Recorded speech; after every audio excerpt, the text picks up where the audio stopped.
Bonjour, mon nom est Marie-Andrée Périni, je suis travailleuse sociale et présidente du conseil multidisciplinaire depuis maintenant 5 ans, donc depuis les débuts là, du CM du CIUS de l'Estréchou.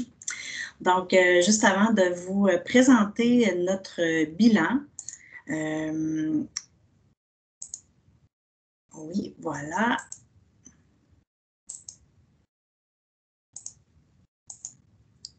Je vais vous présenter l'équipe avec laquelle je travaille, donc les membres de notre exécutif. Geneviève Baudouin, qui se trouve être la vice-présidente et technologue en physiothérapie. Annick Dubert, spécialiste, éducatrice spécialisée plutôt. Eliane Desjardins, donc, qui est trésorière et nutritionniste.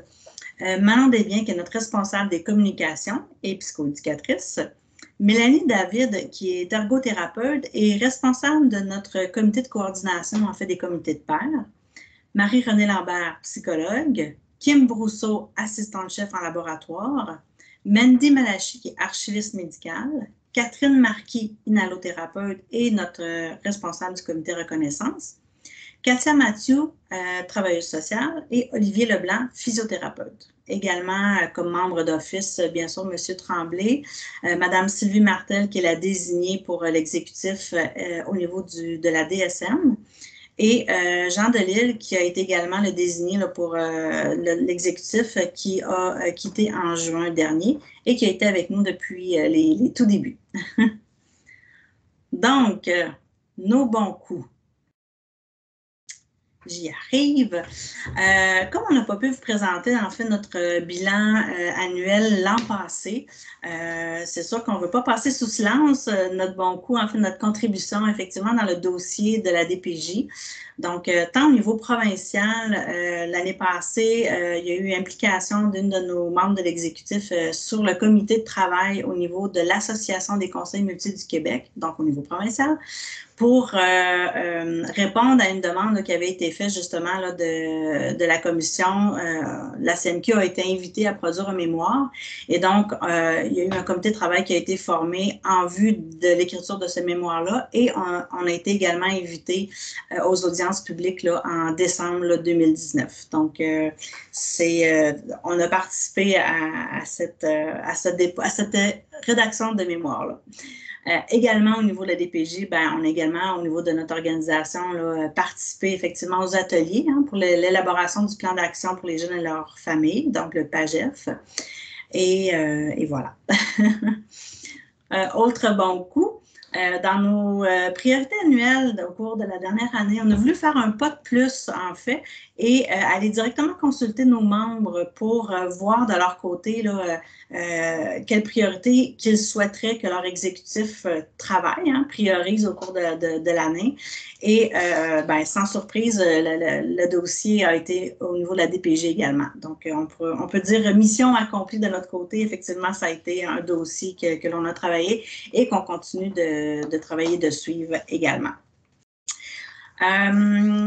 C'est sûr que dans un contexte de la pandémie, toutes de nos activités ont été ralenties, voire arrêtées aussi. Ce qu'on tenait le plus, c'est effectivement minimalement, en tout cas, de continuer d'avoir une communication régulière avec les membres, ce qu'on a pu faire malgré la pandémie, donc mensuellement. Également, comme bon coup, dans le fond, ma participation, puis la participation de la vice-présidente à différentes instances de notre organisation. Donc, on a été interpellés là, pour intégrer le comité de coordination de l'établissement en lien avec la pandémie, d'intégrer les rencontres aussi, l'état de situation COVID, de participer au forum des cadres supérieurs également depuis l'automne passé et au comité tactique à l'enseignement. Donc, c'est sûr que toutes ces participations-là nous permettent, dans le fond, à titre de conseil professionnel, d'être présents aux endroits où on peut assumer notre rôle conseil, notre rôle d'influence et de contribuer aux orientations puis aux décisions de notre organisation. Fait que pour nous, assurément, c'est un bon coup. Et les trois derniers bons coups, dans le fond, on a eu l'ajout d'une procédure mentorat pour nos nouveaux membres de l'exécutif pour, dans le fond, les faciliter leur intégration au sein de notre exécutif. Également, cette année, au cours de la dernière année, je souhaitais faire des pas de plus pour notre exécutif, comme on est une instance, donc un conseil professionnel, qui est plus une instance de type stratégique, hein, davantage avec une posture stratégique, et que nous, dans le fond, au sein de l'exécutif, on est principalement des cliniciens, je souhaitais qu'effectivement, on puisse développer notre compétence davantage au niveau de la gouvernance. Donc, cette année, on a mis 3 moyens en place. Un des moyens, effectivement, le fait que je puisse être intégrée à titre de présidente là, au niveau du Forum des cadres supérieurs, je pense que c'est vraiment une plus-value pour nous, pour l'exécutif.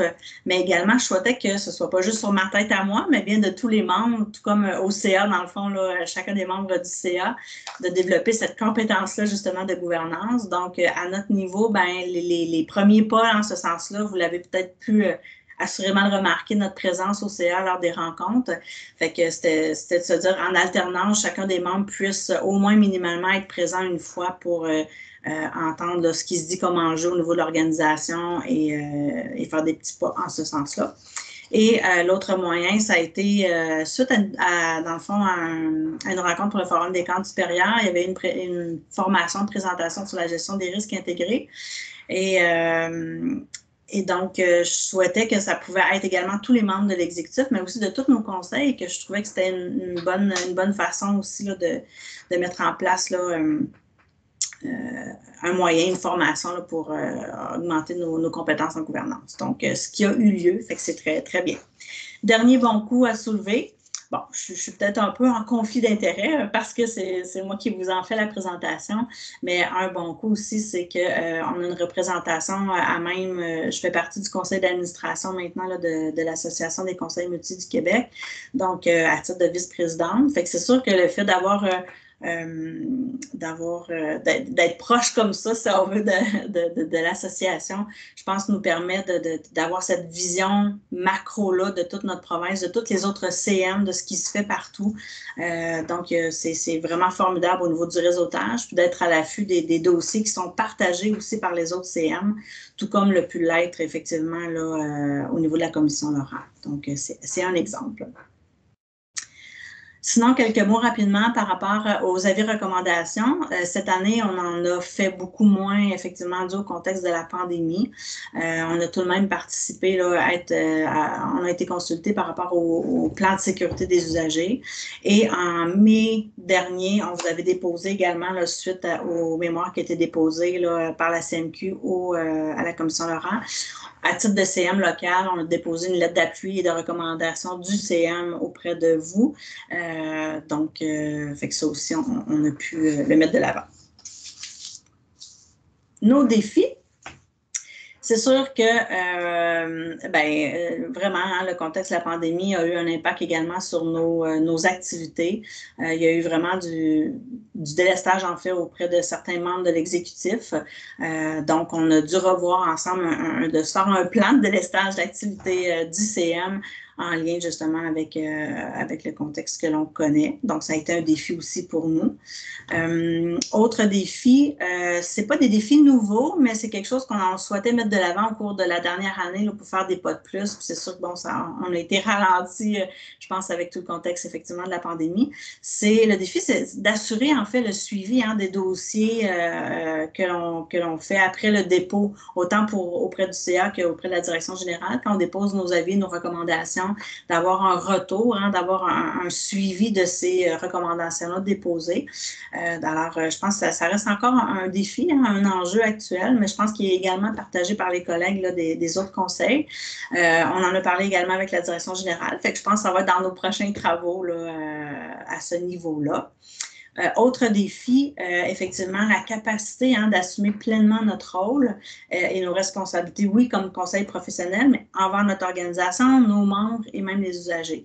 Donc, autant les enjeux qu'on vient de nommer, mais aussi les enjeux un peu de libération des membres de l'exécutif, parce que c'est tous des cliniciens. Fait que c'est sûr, je viens à un moment donné d'allier justement le clinique, les urgences et versus l'implication et d'assurer les travaux aussi au niveau du conseil multi. Donc, c'est un défi qui reste. Enfin, nos faits saillants.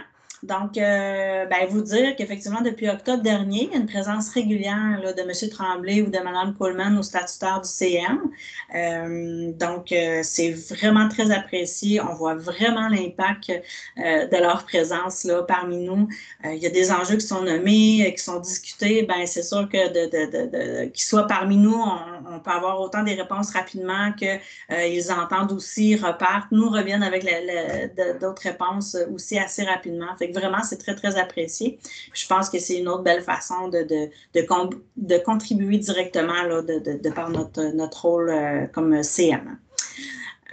Également, au niveau des comités de pairs, quelques mots pour vous dire que c'est sûr que notre spécificité comme conseil multidisciplinaire, c'est de favoriser justement la création de comités de pairs pour voir, dans le fond, à la qualité de la pratique professionnelle, autant voir les services, la qualité des services et des soins et services. Donc, cette année, habituellement, on en a peut-être 10 en moyenne. Cette année, on en a eu un. On pense que c'est bien à cause de la pandémie, mais n'empêche, celui qui a été fait cette année, c'est en lien avec le nouveau droit de prescrire des physiothérapeutes de prescrire des rayons X. Droit de prescription là, qui a été fait en collaboration avec le Collège des médecins. Donc, c'est des physiothérapeutes qui se sont regroupés pour dire, OK, maintenant qu'on a ce nouveau droit de prescrire-là, comment ça pourrait s'actualiser dans notre organisation, dans quel service ça pourrait être fait justement par quel intervenant, quel physiothérapeute, tout ça. Fait que c'est vraiment très, très intéressant. Leur rapport devrait être déposé là, sous peu. Et dernier fait saillant, donc dans les 2 dernières années, il y a eu des démarches de fait, bien sûr, de collaboration là, entre les différents conseils professionnels. On a eu une première rencontre là, pour explorer la possibilité peut-être de créer un comité interconseil. Ça a été au ralenti, ça s'est arrêté compte tenu de la pandémie, mais je pense que ça va être quelque chose à poursuivre pour essayer de se trouver une vision commune de ce comité-là pour ne pas répéter peut-être ce qui se fait dans d'autres comités, quitte à ce que nous, on intègre d'autres comités, mais trouver la particularité là, d'un comité possible interconseil. Donc, à suivre. Alors, voilà. Si vous avez des questions, je vais pouvoir y répondre ultimement. Merci.